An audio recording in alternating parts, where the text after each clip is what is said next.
Welcome this afternoon. Welcome to It's Taboo, Let's Talk. This is our October edition, and we're talking about Disabilities Awareness Month, and we're talking about employment for the disabled community. And joining us today, we have Reverend Dr. Holly Bonner. Hi, how are you? And we have 70 Debs from Makeup on Wheels. And of Hi, how course, are you? hi.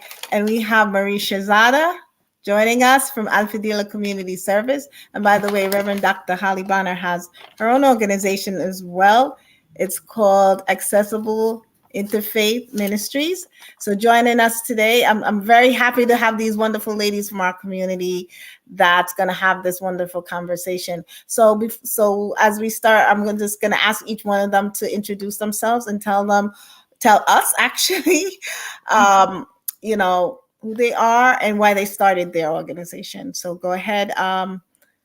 Since Stephanie is new to us, I will let her go ahead and start by introducing herself and tell us why she started what her organization is and why she started it. Go ahead. Thank you. And thank you so much for allowing me to be a part of this tonight. I am so excited to be able to tell my story to all of you.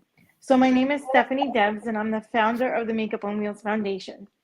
And when I was a little girl, makeup was my hobby, and now it's my career. So, just a little backstory. When I was 8 years old, I went to Poland with my father for an intense physical therapy program. And in order for him to get me to do my 6 hours of therapy, 6 days a week, he would bribe me and say, if you do all your therapy, I'll buy you whatever you want on your rest day, which was Sundays. So I said, anything. I bought makeup everywhere. And on Sundays, I would put it all over my face, not in the appropriate areas, and have a ball. And then afterwards, he would make me go to the mall and say, oh, you look beautiful. So makeup is something that makes me feel independent, and I didn't need anybody's help. So I said, when I grow up, I'm going to be a makeup artist, and that is exactly what I did. So my growing love for makeup will always be a part of my life, and I absolutely love it because it gives me the chance to put smiles on people's faces, whether it's, celebrating an important event or a sad one, because people do get beauty done when they're going through sad moments. And it's just nice to give back to people who need it the most. Thank you for sharing that. No problem. So, Makeup on Wheels, what is that foundation all about? I started it because I wasn't given the chance that I deserved to do what I love, which is being a makeup artist, event planner for social events, and a licensed esthetician. Um, when I went to St. John's University, I was so excited to, start an event planning career and then do their makeup for the events that I planned. But it didn't work out that way. We lost Stephanie for a second there.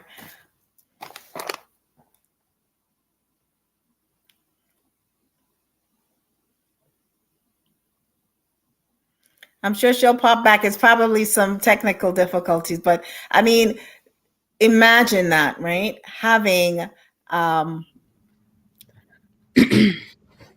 having to do, to start a whole foundation based on your passion, and as we all know, that shared passion is so important. It looks like she's coming back on. Um, Holly, I know you have a passion for the work that you do in the community. And Marie, I know you've been bitten by the passion bug as well. So we definitely, as women in the community, we understand how good it makes us feel, and how how impactful the work that we do affects the community, right? So I'm waiting to see how Stephanie is going to come back. If she pops up in between, we'll put her right back on. I want to just continue conversation regarding that. So, Holly, take it away. Sure. Hi, my name is Reverend Dr. Holly Bonner, and my nonprofit organization is called Accessible Interfaith Ministries. I am a legally blind woman who also has alopecia. Unfortunately, I'm a breast cancer survivor. And as well as, being Disability Employment Awareness Month, it's also Breast Cancer Awareness Month. And that is how I ended up acquiring my disability of vision loss. I was diagnosed with breast cancer when I was 19 years old. And for most of my 20s, I bounced in and out of remission. Around the age of 26, I contracted another form of breast cancer called Paget's disease. And I was stage 3, almost stage 4. Doctors didn't know what they were able to do for me except put me in a clinical trial where I was treated with a drug that had a 2% chance of impacting my optic nerve, or my optic nerves, I should say, behind my eyes. So the optic nerves are the nerves that sit right behind our eyeballs that basically tell the brain what we see and how we see it. And at the time, there was really no other way for me to kind of get past this cancer. So I had to roll the dice, and I figured 2% were pretty good odds. If I could pick lottery numbers like that, I should be a millionaire. But unfortunately, I ended up having that vision loss, and it came on gradually, but it was quite a life-changing event. Currently, I have no vision at all in my left eye. And in my right eye, I have what's called 2900. So I have one pocket of central vision right in the middle of my eye, and I utilize that to really help me, navigate the world. I have a cane that I was trained how to use, and I also have a guide dog. And depending where I am in the community, I could use the cane, the guide dog, a sighted guide to help me get where I need to go. Or if it's an area that I'm really familiar with, I might be able to navigate it without using any of those things. It really does depend where I am. After going through the trauma of losing my sight, I really found that I had a reawakening of a dormant faith that I had been raised with. I was born and raised a Catholic, and I felt like that interest in reconnecting a spiritual path with the higher power was something that I wanted to explore. And I ended up deciding to go back to school, and I went to the seminary. Prior to losing my sight, I was a social worker. I still am a social worker, but I had this new interest, and navigating being again in college, trying to learn everything I needed to learn in the seminary was difficult, because in that particular field you have to read different biblical languages and kind of be able to participate in your classes. And I was doing this all again as somebody that was a newly blind woman. But one of the things that I kept finding was all these different faiths that I would come into contact with in the seminary. Everything had something that was just beautiful, and it just gave me the motivation to kind of keep going to finish my degree. And I found myself having holy envy for all these different faiths that I was not familiar with. So as I got to meet people that practice Islam and Buddhism and Judaism and Hinduism, I really began to have an interest in not just Christianity, but into all these other faiths. And I didn't understand why there was no common denominator for how we include folks with disabilities into those faith-based practices. How does somebody who's blind walk into a church service and be able to participate? Or how is somebody that's deaf be able to hear the Torah, or the Quran? These were the questions that I was trying to answer. So after graduating from seminary, going on for a doctorate and some other degrees, I founded Accessible Interfaith Ministries to try to help houses of worship understand some easy, inexpensive techniques where they could make their environments more inclusive. Thank you for sharing that, Holly.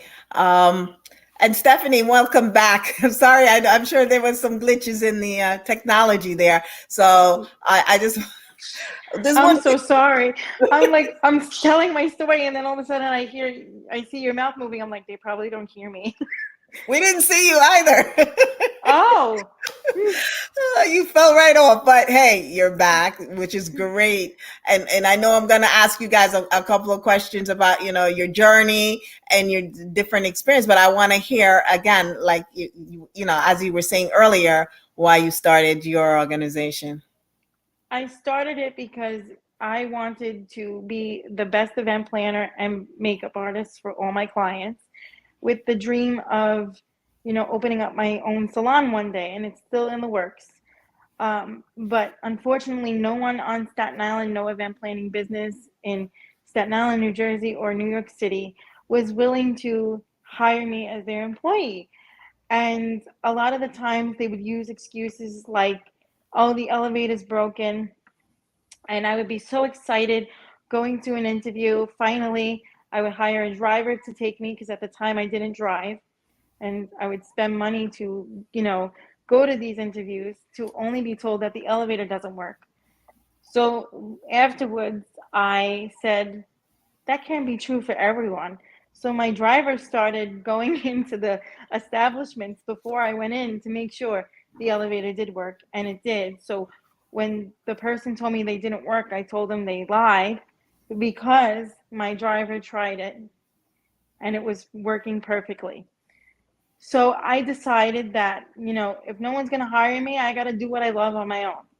Mm. And I want the disabled population to have the ability to, get to do what they love, because it's not just makeup. It's about, doing what is right for the community and giving them the chance and allowing them to shine the way that they deserve. Because, you go into school to be something, and school is expensive, and you're hoping that you're going to get hired because you're really good at what you do.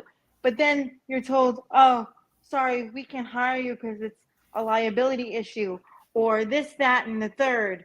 And I want to be the person that makes the change for everyone, especially for the younger generation. Because right now they say, oh, when I grow up, I want to be this. But little do they know, they're going to have these hardships. So I want to find a way to help them not go through what I went through and what others went through. Because it does affect you emotionally and physically. Because with me, if I'm emotionally drained, I can't do anything that involves physical activity. So it hinders my daily life struggles, and I can't do whatever I need. So I want to be able to help them get to where they need to be. Because if someone comes to you and they have no leg and they want to be a doctor, you shouldn't judge a book by their cover, because it's what they can do. They might be able to do it better than someone that has two legs. So you shouldn't judge a book by the cover. Thank you so much for sharing that. And I know later on in our conversation, I'll ask you a couple of questions about challenges and triumphs. I'm sure you'll have a lot to share with us about your challenges and triumphs. So thank you so much for sharing that part of your life. And then we have Marie. Hi everyone, Assalamu alaikum. So I am the executive director and co-founder of Al Fadila Community Services. And we started as three women who saw some disparities in our community. We had a lot of women that were working at night and their children were left home alone. um, we saw so many issues and we decided to like, let's do this organization, let's work together and let's get things done. And we now have after 4 years, our organization, one of our main goals is disability awareness and disability advocacy. I myself am a mom with an older son who's actually walking right past me. He's 23 years old, and he has autism, ADHD, speech delay. And as a mom, a new mom, because he was my first son, my first child, there was no directions with him. I don't know about other moms. You did you get any directions with your kids? So, I was I'm seeing still looking. I'm still my, looking. yeah, I was seeing my son not meeting the goals that the doctors would tell me, or that I saw other kids walking and he wasn't walking the same way, or he wasn't talking. And the doctor told me, okay, we need to get him evaluated. And little by little, now he's 23 years old. We went through a lot of challenges. I learned a lot of things word by other parents telling me, go to OPWDD, go here, go there. So Ofadila, what we try to do is, instead of parents, bumping their head in the wall like I did so many times, we try to navigate this disability world for parents. How do you get an evaluation for your child? How do you deal with IEPs and the school? How do you go through the front door with OPWDD? So that's what we do. Besides El Fadila, I'm also a school food service manager. And as a school food service manager, I have a few staff members that have disabilities. So I see a lot of the issues with sometimes my other staff members not understanding that this person has a disability, and we have to be mindful and still respectful. So I see that aspect as well. Wow, thank you for sharing that, Marie. I mean, as employees and managers of different spaces, I think it's important for us to be mindful of that. Like Marie said, you know, and educate the different abled staff how to treat each other, because everyone has challenges in life. No one's perfect, you know. Like Stephanie said, you know, someone who might want to be a doctor and have no legs, but that doesn't make it, you know, that challenge shouldn't be where, oh, well, you have no legs, so you can't be a doctor, you know, or you might just need some extra hand. I know, Holly, like you said, when you were going to college, right, and you were losing your vision throughout that course of time, you needed some extra support. So, you know how wonderful that would feel to feel that support of your community, to feel the support of those that are teaching you, right? To support you in your journey. Because I mean, I don't have any kind of disability to that degree. My back's always a mess half the time, but just having that support and to do the work that you want to do, to be able to take care of yourself as someone who's disabled, right? I'm sure that's great for your social emotional health, right? Your mental health. Because like Stephanie said, you felt depressed a little bit sometimes, right? And feeling alone and not having that space to have that socialization with others. So I'm a nurse by profession, so I understand, how that can, make someone feel like they're all alone in this world, right? And as we know, that's not necessarily true, but sometimes that's how we wind up feeling. Um, one of the things that I've often think about is what kind of support does the disabled community, whether it's the person themselves or whether it's a parent or someone who cares for that person, what kind of socialization services are out there for them? How can we help them help their family members? So I know, Holly, I know you work in different spaces and places, and I'm sure you may have some idea or some resources that you may be able to share with us later or even now. Is there anything that you can share with us that can help us know where some of these resources are out in the community? So I think the first thing that's really important is to really identify and name your disability and own that, right? Because there are people that have one disability, there are people that have multiple disabilities. There are people that have visible disabilities that we can see, and we have people that have invisible disabilities that we might never be able to detect. But you as the individual and you within the family unit have to be able to get to a level of comfort where you can say what you have without being or feeling cringeworthy, or being ashamed or embarrassed. And that is something that I will tell you takes a lot of time. When I first lost my vision, I had to grieve the loss of not being able to see. Later on, when I lost my hair, I really had to come to terms with that as a woman. That was something that was really difficult for me. Like Marie, I also have a daughter that is high functioning autistic. She has dyslexia and she is 10 years old. And one of the things that we talk about is having her learn how to be an advocate now. Because if we want to build a world with more disability advocates, we got to start raising them. So once you've identified and own what that disability is, thankfully, there are a lot of great organizations out there, national organizations, membership organizations, state and federal organizations that are there to help those specific disabilities, as well as umbrella organizations that will help multiple types of disabilities kind of housed in one maybe federal, or state related space. For me in particular, as somebody with vision loss, I got a lot of comfort from social media and kind of like linking up on different pages that focused on blind parents or people that were visually impaired.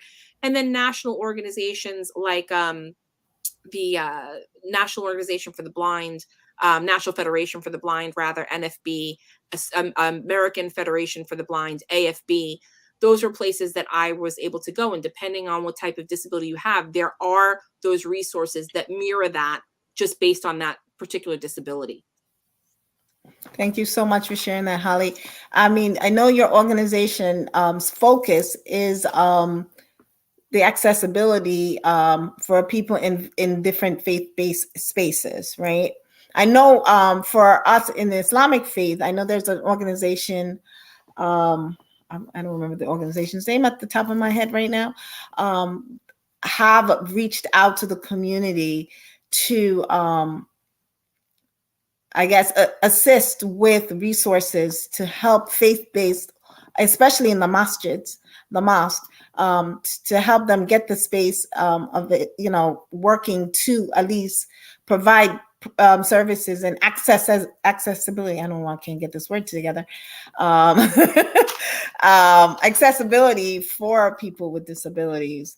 And it's very hard because sometimes you don't want to bring your families to house of worship because you got the face and the huffs and the puffs, and you go to a place where you can worship with people that but yet you feel a little ostracized, right? You're like, oh, your kid is this, especially if it's a child. And so I know a lot of people don't get to go to those spaces because, especially the moms, because most of the times the moms got to stay home with the kids.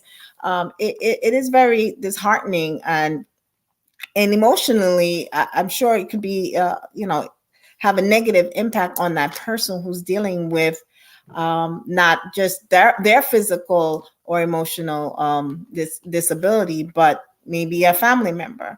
So what are some of the things that you think we can tell people who are dealing with these types of disabilities? How can they navigate some of these spaces and feel comfortable in that process? I think for the houses of worship in particular, that really starts with who is that faith leader, right? And having a conversation with that faith leader. Yes, you want to make sure that the person with the disability is taken care of and kind of embedded in that community. But just as you so beautifully described, and Marie, I'm sure that, you can echo this, it's also about providing community for the family that's helping to support the disabled individual. And I'll tell you, one of the best resources that I've seen related to Islam for the blind is a nonprofit organization called Islam by Touch.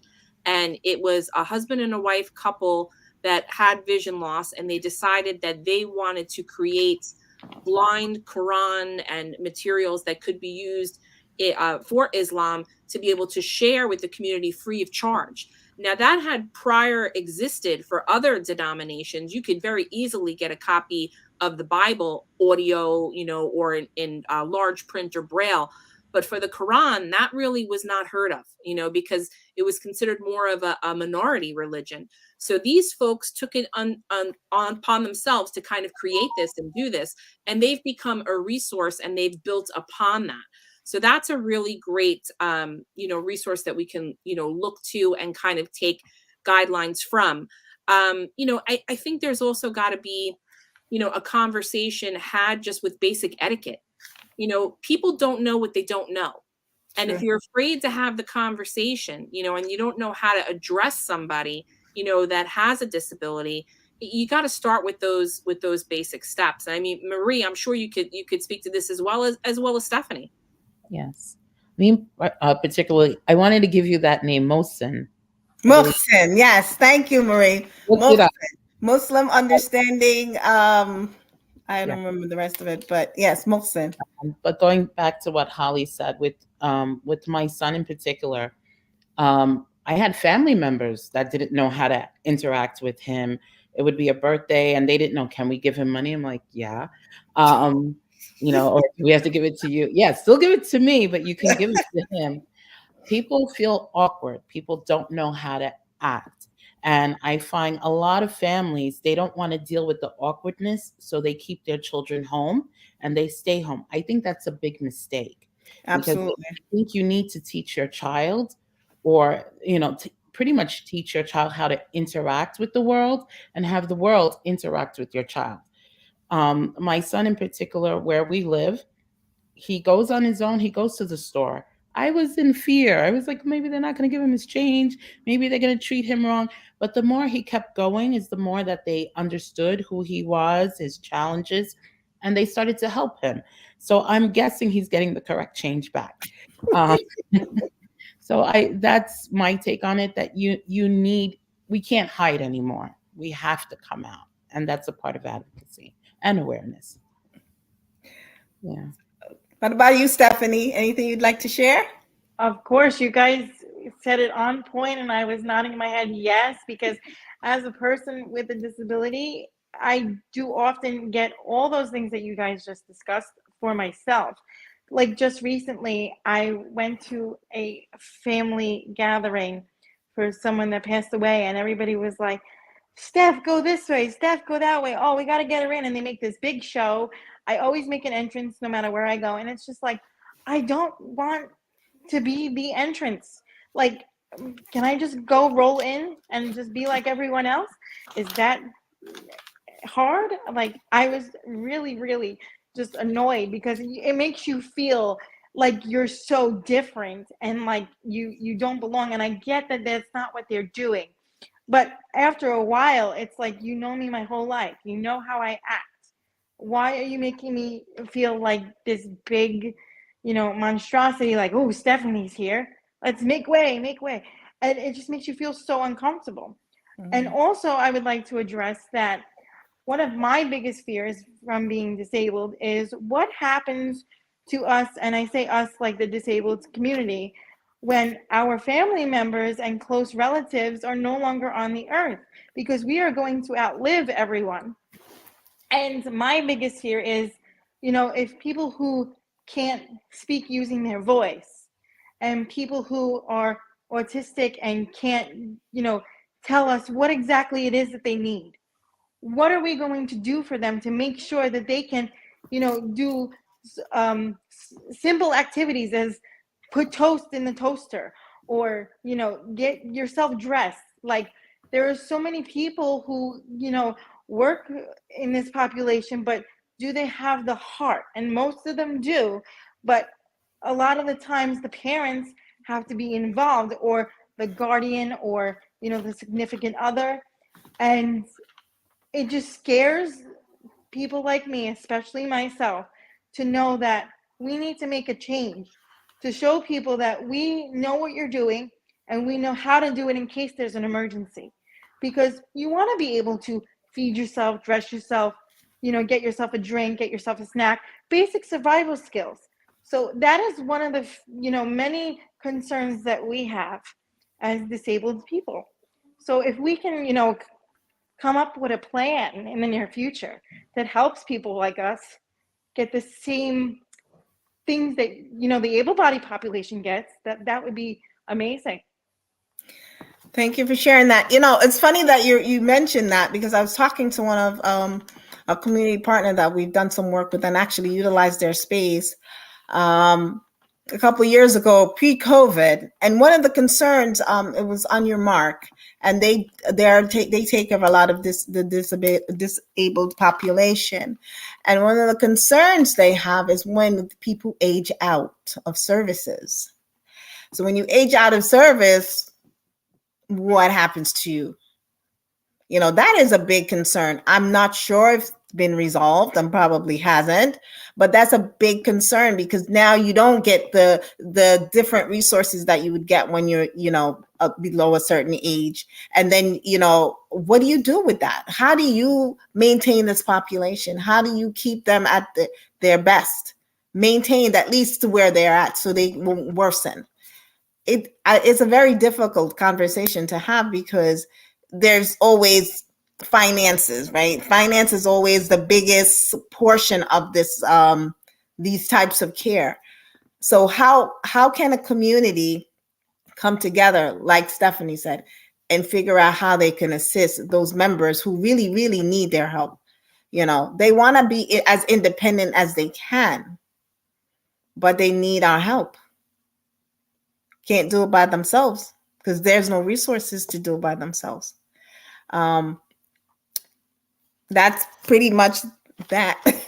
Yeah, um, I'll say with that, I mean, so part of in my day job, like you, Sophia, how you're by nurse, you're a nurse by profession. By profession, I am a social worker and a professor, and I teach courses at Wagner College, College of Staten Island, Metropolitan College of New York. And one of the courses that I teach is disability in society.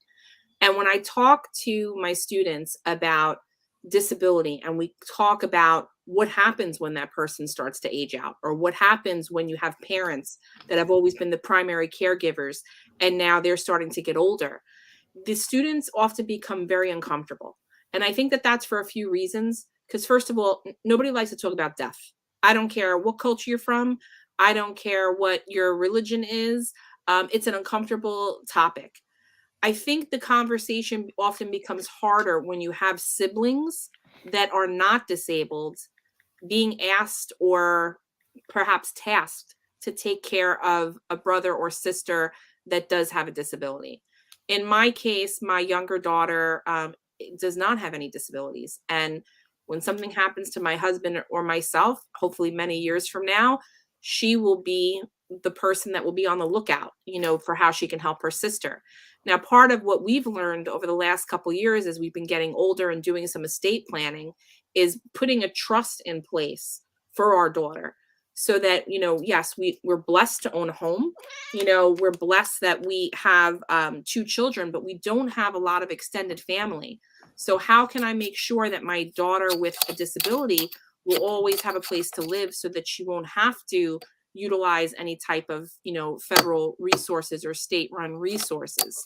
It's a difficult thing to think about because, again, nobody wants to think about their own mortality. But as people who are caring for those with disabilities, that conversation needs to start now. And you have to be prepared to be uncomfortable. Life is uncomfortable, but you also want to make sure that you're caring for the loved ones that you will one day leave behind. that is so true, Holly. Even with our able-bodied children, we have to have some estate planning because it's tough out here. It's very challenging, and sometimes they look and it's like, what are you grown-ups are doing? You're not preparing for us. And it is so true. We have to really think about how we're supporting the next generation because we are bringing them into this world, right? So we have to give them the right foundation to thrive. Marie? Um, so I was also taxed the way Holly was thinking. My older son, he's the oldest, Zane, and then I have two other children. Yeah, you. He's walking back and forth. And then I have his younger brother who's 2 years younger, and then he has an 8-year-old sister. So we've discussed as a family what we're gonna do. Yes. Okay, Zane. And yes, the trust issue. I've realized some people may not be able to afford a lawyer because the lawyers are very expensive to create a trust, and then the guardianship.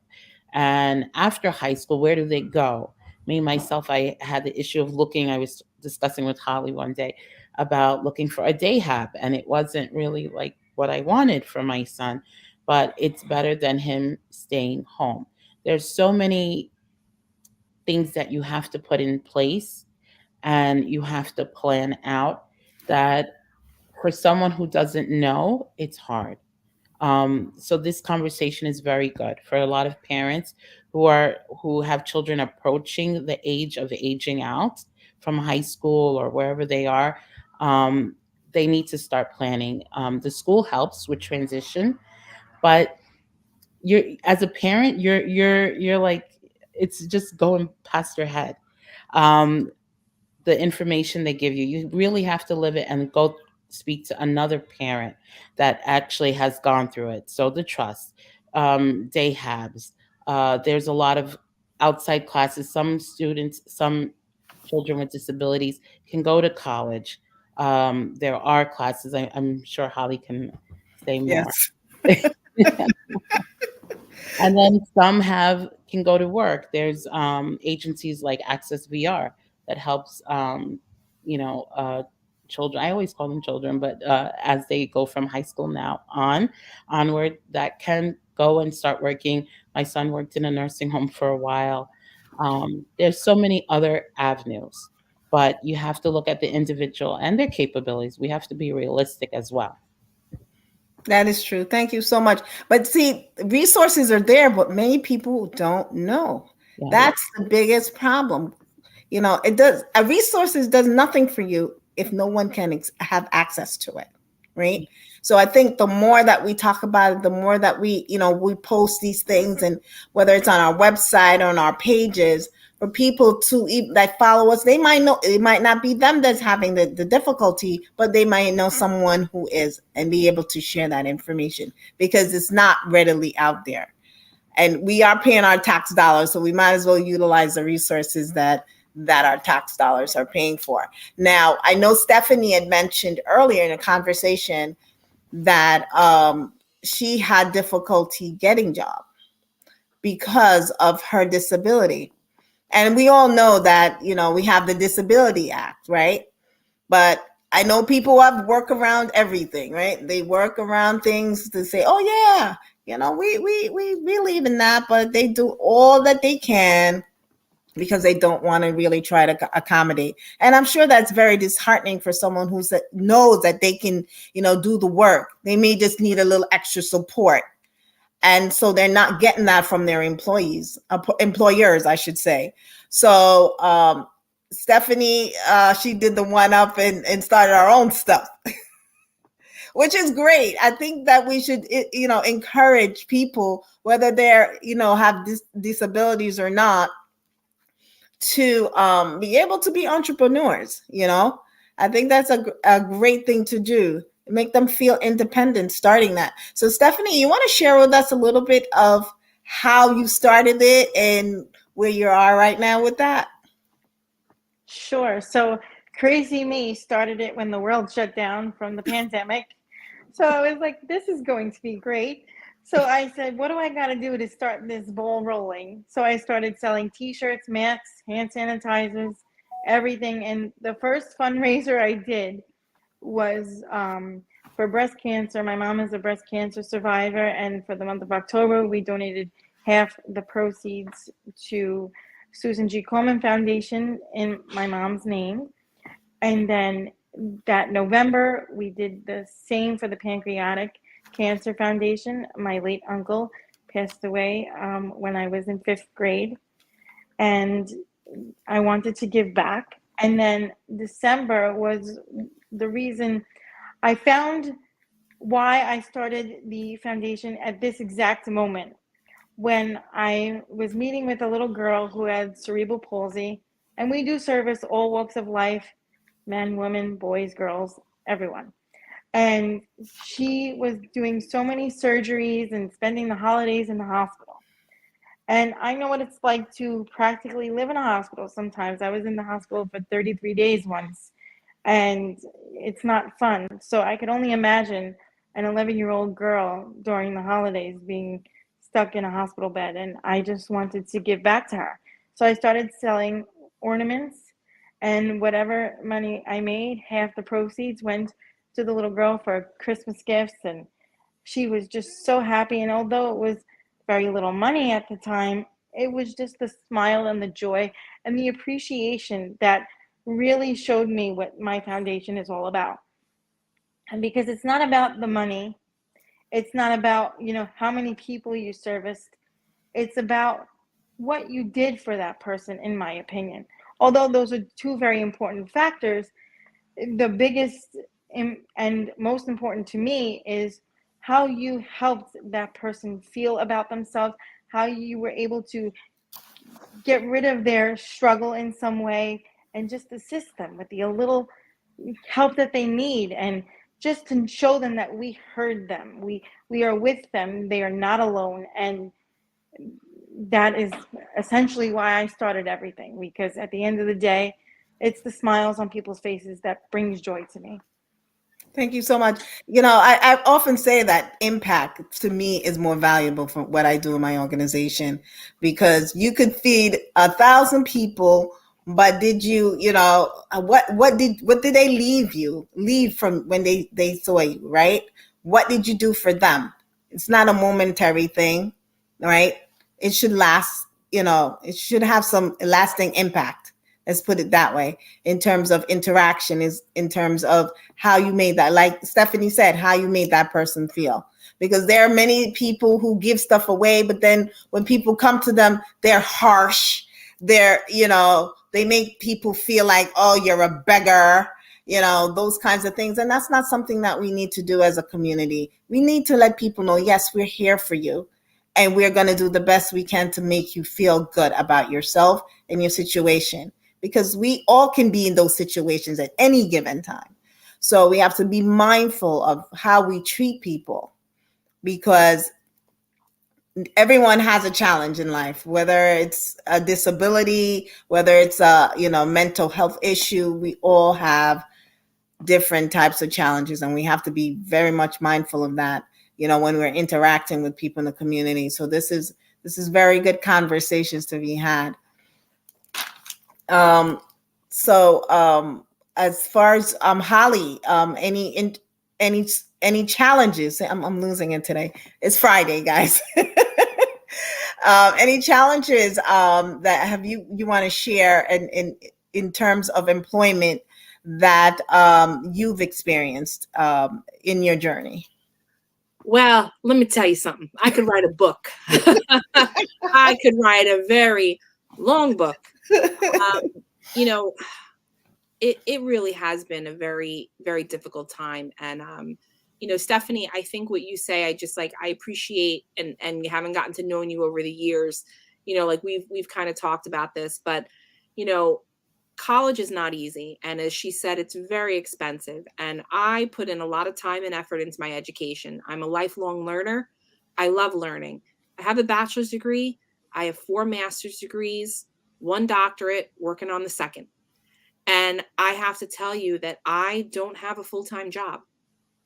And the problem with getting a full-time employment is oftentimes when people see my resume and then they see the disability, they may want to hire you, but they want to hire you as a part-time person and use you in a tokenistic fashion, meaning, look how great I am.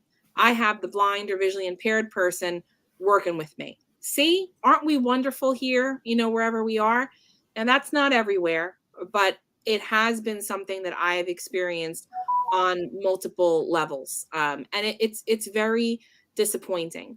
So what ends up happening is, if you are in that case and you're like myself that has 2 children, and you're not making the money that, you think that you need to make in order to live, in New York and do what you need to do, you have to go on Social Security, and that is a big blow to somebody's ego. It's a big blow, to somebody's mental health. I mean, you have all this education, but yet you still can't get a full-time job, and at the risk of sounding arrogant, and I'm sure there's going to be people on here that is going to say, man, this lady really is arrogant. You know what? I'm good at what I do.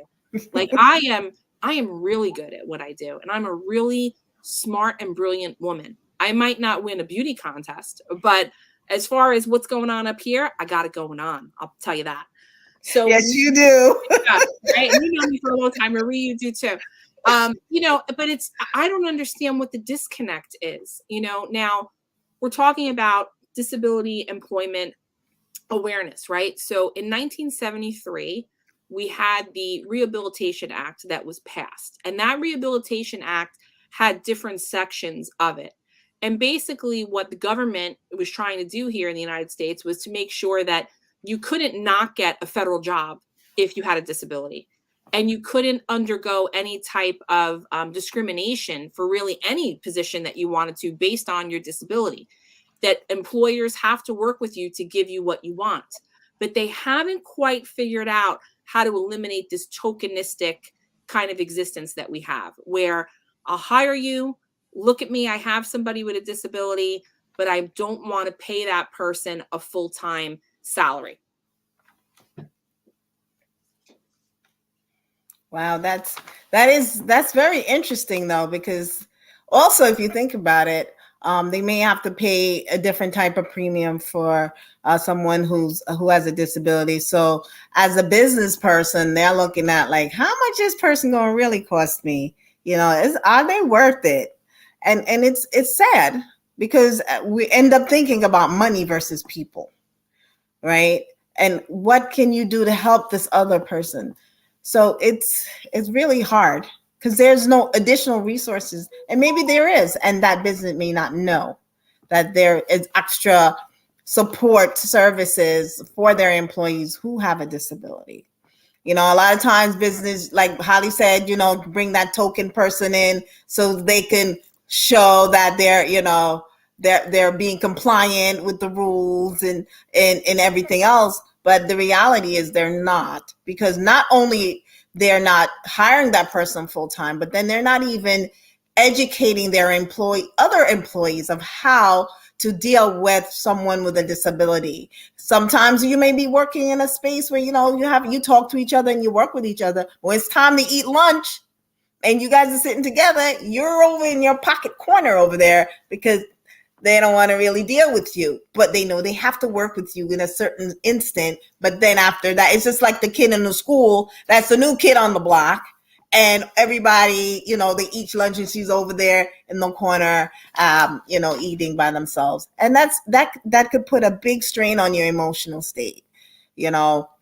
Stephanie spoke earlier about, having the anxiety and all these other things that goes with how people treat her, right? Or feeling how people would treat her because of her disabilities. And I think it's important for us to collectively help each other feel like human, right? Because we all are human beings, right? Because I'm sure if I cut any one of you guys, you will bleed blood. I don't know what color blood. It would be red, but we will all bleed. We all are, we look different on the outside, but we all go through emotional changes, challenges, family, disabilities, some sort, some form of fashion. No one's perfect, but we have to, as human beings, help each other through the times that, we need that support. So I wanted to say something. So as a manager, I do have people with disabilities that work with me in different various schools, and I've heard comments, this person is slow. I can't work with this kind of person. And I'm like, what? Um, so I usually try to take everyone together and say, well, we need to work with each other. I try to have the one who's in charge for the day explain to them that we need to be patient. We need to give them a chance. We need to train them on the job. And usually what happens is a person who has a disability, as they're being trained and they're learning the job better, they get better. So I had a young man who's actually the same age as my son, 23 years old. He had a brain injury where he had surgery, and his faculties are not all there. And in the beginning, they were saying he's slow, he's slow. He's the best right now. He stays even half an hour later, and I'm like, why are you still here? Go home. He's like, no, I want to make sure everything is done. So you have to give the person a chance, and your whatever you're thinking in your brain, that's what I tell my staff. No, give them a chance. Don't limit anybody because you don't want me limiting you. So that's, if you have someone like that on your corner, I think you're good. That's very good to say, Marie, because we all have limitations, right? Even some days you come and you're 100% right at work, and you're like, oh, I think I'm 50% today. Today I don't know how I was 10% at that point, but but the reality is that we're not always going to be, going at 100%, and so we have to give each other that leeway, right? To to do the work. And they want, people with disabilities want to be able to take care of themselves. They, especially if they have some form of ability to take care of themselves. Mm. And so by helping them, help us understand their needs, right? And help us help them, live the best life that they possibly can. And I'm sure Stephanie would agree with that. You couldn't have said it any better, because I keep nodding my head during this whole conversation, and I'm like, yes, yes. And thank you so much, Marie, for giving, that individual with a disability a chance to do what he's so good at. And you yourself said it. He's one of the best ones. And that's what people need to realize, that just because we have, and I use this loosely in quotes, something wrong with us, that doesn't mean we can't complete tasks. And that's what we need to change. So thank you so much for giving that individual the chance that they deserve. Thank you. And then one of the things that we have to do is talk to our legislators, right? Our politicians in our community, for them to help support the disabled community, because there are different communities that we know that they all support. But I think that, we got to knock on their doors a little bit more and say, hey, this is a demographics that needs some additional support. How can you help us help them make, their life more enriched and less difficult? Because I know sometimes it's, like Stephanie said, she goes to different spaces and like, hey, come Stephanie. She's the star of the show. But she doesn't always want to. And I understand that. That's why sometimes when people have some form of disability, they don't want anybody to know. It becomes like a stigma, right? It becomes like a taboo thing. Oh no, don't say anything, instead of saying, what? Instead of having the person who have some difficulty walking, walk all the way down. So you know what? Would you like to have this seat? They could say no. It's entirely up to them, but at least help a little bit,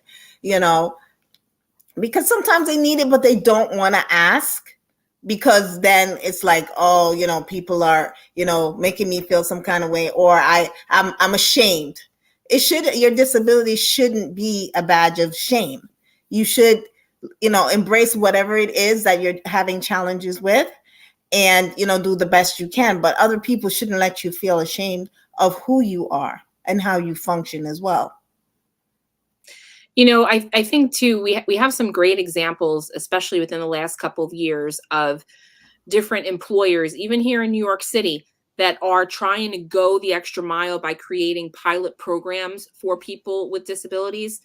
So Google has a pilot program where they specifically look for people with autism on the spectrum, to be able to hire them for their business and their computer needs, because they understand that a lot of times people that are on the spectrum with autism see things in a different way. And just about 2 months ago, the New York City Police Department also piloted a program that kind of had that similar initiative. And then we can look at our mayor. Here we are in New York City, Mayor Eric Adams. He's not shy about talking about the fact that he has dyslexia. He was diagnosed with it a little bit later on in life. And, he really is trying, to do the best he can, I feel, as a mother, to a child that has dyslexia of one of her disabilities, to make things easier for folks. Because when we look at data for people that have been diagnosed with dyslexia later on in life, you would be shocked to see the amount of people that are incarcerated because they had that dyslexia diagnosis and it was never picked up upon. So hopefully down the road, we'll have more screenings at a younger age. If we can help the kids from a period where they're, in kindergarten, 1, 2, 3, to be able to set them up for middle and high school, we're giving them the tools that they need, and then we're preparing them for employment. But I'm always amazed when I'm out with my daughter and how she sees things in the community differently, and how I think that skill that really could be seen as a deficit from her disability, will give her more job potential in certain categories like computer science or like forensic psychology. She actually wants to be a social worker. I don't know if she just wants to take after mommy, but I think that she wants to help people in some capacity because she's been through so much trauma herself, kind of dealing with the diagnosis.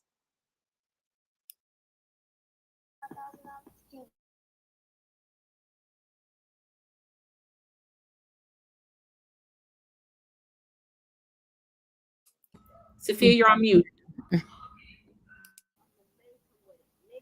Oh, thank you. I thought I took it up. I know you mentioned in one of our previous discussion on with our disabilities workshop about college and the challenges that goes with that with your child with disabilities as well as IEP and those factors as well. And would you mind sharing a little bit about that and how, especially for young children who have these disabilities, how they can help um, the actually the parents, right? Because once they're in college, they're about 18, 19, help their child navigate those spaces because they can't do it as well as unless the child is really unable to do that. They won't be able to advocate for their child as much as they would if they were underage, if I'm correct. Yeah, you're correct about that. And I think Marie, you kind of touched a little bit upon this, earlier. But just because you have a child that has a disability, you have a child that has an individualized education plan, an IEP, or 504 plan, as they call it in other areas of the country, it doesn't mean that they cannot go to college. That being said, we have to be realistic. What does the child want to do? What is the skill set that they can take to the table? Going to college and becoming a college student, there's no additional support as far as having a para or having somebody that's going to be with your child the entire time that they're there. Every college has to have an office of accessibility services. That title for that office can vary, but it's basically a hub where they help students that are coming in try to adjust to college and get them accommodations that they would need. Types of accommodations really vary, but would be similar to an IEP in that you might have extended test taking time or a separate space to take a test. If you have any assistive technology, that would be allowed. Now, college is much different than elementary or high school because really the student is meant to time manage on their own. It's not like you're going to be in classes 8 hours a day. So even to be able to have that time management skills, sometimes students need additional help with that and support with that. If you're not able to help your child attain that before they get to college, they may have a more difficult time making the transition. That office is at every college or university is all about helping streamline the transition, but again, it goes based on the individual needs. And just because you have the IEP doesn't mean that everything that was on your IEP from the time your child was in kindergarten to 12th grade is going to transfer over. There's no guarantee. It goes by case basis where they meet with a counselor, and depending on the needs of the school, there's a conversation that transpires. But it's really meant to give the student enough support so that they can be successful and they can be able to graduate with a college degree in the field that they're interested in.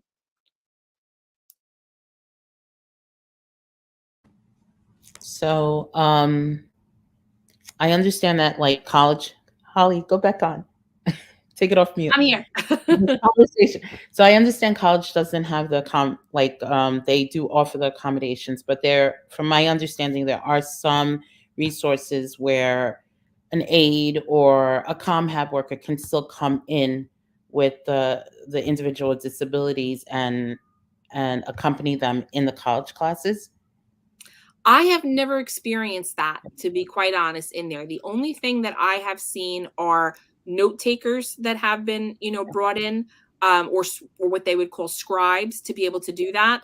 Okay. I know in New York, if you graduate from high school and you don't have a Regents diploma, then going into the college setting is often not going to happen. And for a lot of people that have students that have severe disabilities that don't have that, that might not be an option for them just because their cognitive level could be so low that they're not able to accommodate them, in the school. Okay. And just to give my own insight based on that, because I went through it myself, and I had everything on my IEP, ready to go for college, I made sure everything was on there so that way there was no miscommunication, no headaches there. But the big problem for me having a disability is I can't use the restroom on my own. So that was a huge transition because there was no para. So what, and I know this is terrible, but I'm keeping it real. I would hold in my bladder for hours. The most I did was 14 hours. I remember I was an orientation leader for my school, and I was like, I can do this. I ate nothing. I drank nothing. I don't condone this, everyone, but I did what I had to do because I've met my best friends through that. I had the most amazing experiences, and it gave me the independence that I was looking for to know, okay, now I have to take my books out of my book pack, and I would, put my book bag in my mouth just to carry the books to the table and move the table to me so I could, make sure I can, be a student like everyone else. And I would always make sure I did it before the students got in the classroom because I didn't want to be the center of attention. As much as I always am the center of attention, I really don't like it. Funny to say. And, when I had to go get a note taker, as Holly was saying, I chose my friends because you could choose whoever you want and they get a stipend and it's great. You help me, I help you, kind of thing. It's wonderful because someone like me, I can't write notes and concentrate at the same time. It's too much motor skills and it gives me a headache. And in order for me to get that A that I need, because a 98 is like a 0 to me. That's the type of student I am and was. And I said, I need a note taker. So I hired my friends and they got a stipend, and then it worked out for everyone. But college was a really, really rough transition for me because, someone who's a girly girl, you know, couldn't do certain things because I didn't have anybody. And it's really hard. And I wouldn't trade it for the world, as crazy as that sounds, because I really enjoyed my college experience. And um, I really hope that the disabled community chooses to go to college, but in a better way than I did, because that is not good for you, because I would be exhausted. And, it's really terrible. And one of the other things too with students is that, and Stephanie, like you really hit on this, is oftentimes there's still a stigma attached to going to this office and registering for this office. Now, you might want to get accommodations because you've always had them, but you might never have to use them. There's no hard fast rule that just because you put in for the accommodations and they have everything documented that you have to go and have extended test time in every class or you need a private location. But if you need it, it's there. One of the really beneficial pieces about registering in an office for accessibility services in a college setting is that you get what's called priority registration. So because you are a disabled student, if you're a freshman, you would typically register last because they let the seniors go first and the juniors and the sophomores. You get to go first, right? And there's a reason for that. They want you to be able to pick the courses that, yes, match your interest, but maybe also match a professor that's going to work with you, and if you have kind of first pick, then that's going to be able to help you do that. So I just had a conversation with a couple students this week that, clearly had issues in the past and had IEPs, never registered for the Office of Accessibility Services, and they're struggling with registration. Just register and get your documentation in so you even have that, because that benefit will also diminish stress for them and make their transition a little easier. Thank you for sharing that. Another thing, while we're talking about college, because I know in college they have these internships, right? For jobs, for students, right? Depending on their career path, right? And so I'm just thinking, because I do have a child in college. She's 19, and she's thinking about doing internships. Now, what would be some of the things a disabled person could what are some of the jobs or internships that a disabled person would feel comfortable for most part going for as an internship? Because that's, once again, that's other factor is the employee, right? The employer. actually? How are they going to accommodate this person for this internship? Do you have any pointers? So I the mean, go ahead. internship that I, oh, sorry, Holly, go ahead. Go, Steph, go. So the internship that I had, they were very accommodating, and I chose it because I took Accessoride because at the time I didn't drive, and Accessoride is just a terrible service. Sorry. It is. And and I would always be like either 3 hours early or an hour late, depending.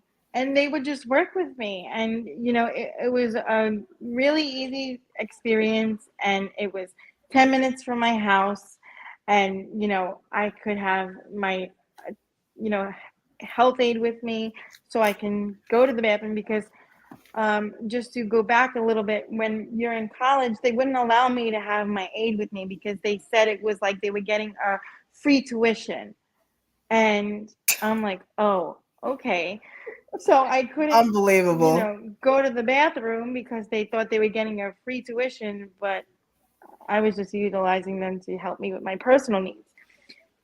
But to go back to what I was saying, the internship that I had was really accommodating to my needs. And I was actually nervous when it came time to finding internship, who was going to take me, because a lot of the places that St. John's University had weren't really wheelchair friendly. So as much as I want to do everything, I got to accommodate my big wheels.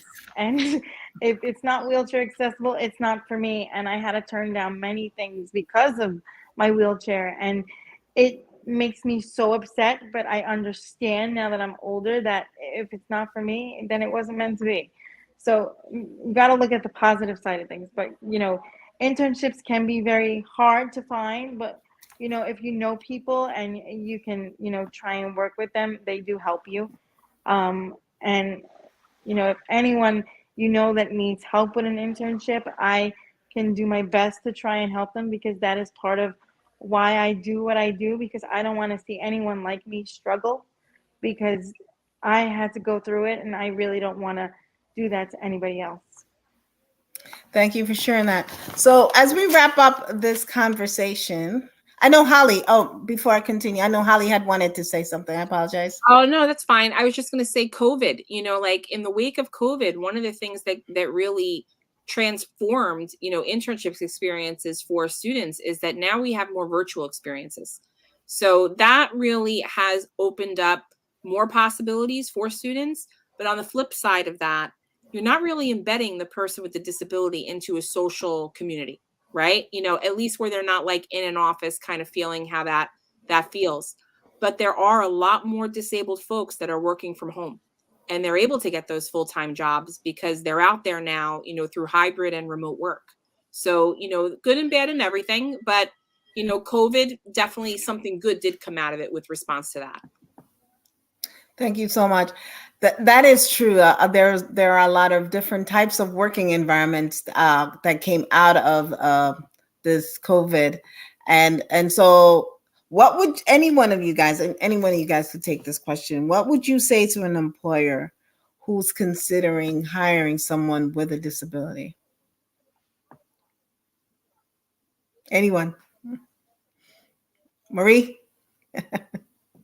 Since you have the experience, what would you say to them? I, You I know, I do interviews usually on Saturdays, and I do have sometimes people with disabilities. And I look, you know, usually when you're doing an interview, you're bringing your best face forward, right? So it's the way they present themselves. I ask a series of questions, and if they answer perfectly, I give them a chance, because what I'm seeing doesn't mean that they can do something or they can't. So when they get out on the field, that's what's going to determine it. But how they answer me, I give them a chance from that. An employer who would give a person with disabilities a position, I would say, great. You have to give each person a chance. Sometimes you have the person in front of you and you don't see if they have a disability, or a person who is an able body, they'll probably be the worst. You never know. They might be the worst person and they look have the best resume, have the best attitude, and you're like, I hired you. Um, well, you have to give everyone a chance. It's when they get out on that floor, when they go out to do the responsibility, are they actually doing it? That's where you see it. So basically, performance counts. That's it, right? That's the top of the list is how you do perform. Because you are right. You have some employees that you're like, whoa, Yeah. you know, And then your resume looks great, but I don't I've, know. I've had great resumes. I'm like, oh no, wrong mistake. Papers doesn't always tell you everything. So, with the person with disabilities, knowing that it's a person with disabilities, you have to also make sure that the area where they're working, the environment is safe for them. It's allowable for them to move. Um, there's a lot into play, and then at the same time, you have to give them that extra assistance. That's what's key because whether they come out the floor and like for me I have school sites, so when I say floor I don't mean floor. So usually when they come out, they may not know the job, but I have to train each individual whether they have a disability or not, and I have to give them that chance. So that's the main key. Holly? Anytime you go to work for somebody, you make a psychological contract with them. So when I agree to work for a college or work for a church or, any other type of organization, I'm saying to you, I'm going to be your employee and I'm going to give you the best version of myself. And I'm going to give you all the time, talent, treasure, ties, and testimony that I have to bring you to where you want to be. And I don't think it's too much to ask to expect the same in return. That is a psychological contract. I'm going in with everything and good intentions to you, and you have to do it to me. I personally feel that if you can't do that and you have reservations, don't hire me, right? And I will just keep on trucking until I find the next spot. Hopefully, somebody will see what you have to offer and will want to take you as you are for everything that you bring to the table. Because we know that there are so many very talented disabled people in our community that are currently looking for work. Definitely. And Stephanie? Keep going, Holly, and don't give up because I have to do that myself because I still have yet to be hired for my dream job. But I had to hire myself. So one day somebody will see my talents and say, I want to hire you. So I await the day, don't give up. And, the world is your stage. So you just got to believe in everything you do and things will happen. And having more conversations like this and educating our community about how we can best support our neighbors, our members with disabilities, I think is key to help giving them a stronger foundation to continue pushing on. Like Stephanie says, keep moving. Thank you so much, ladies, for joining me tonight, and have a wonderful weekend. And looking forward to doing more conversations like this with you guys. Have a good night.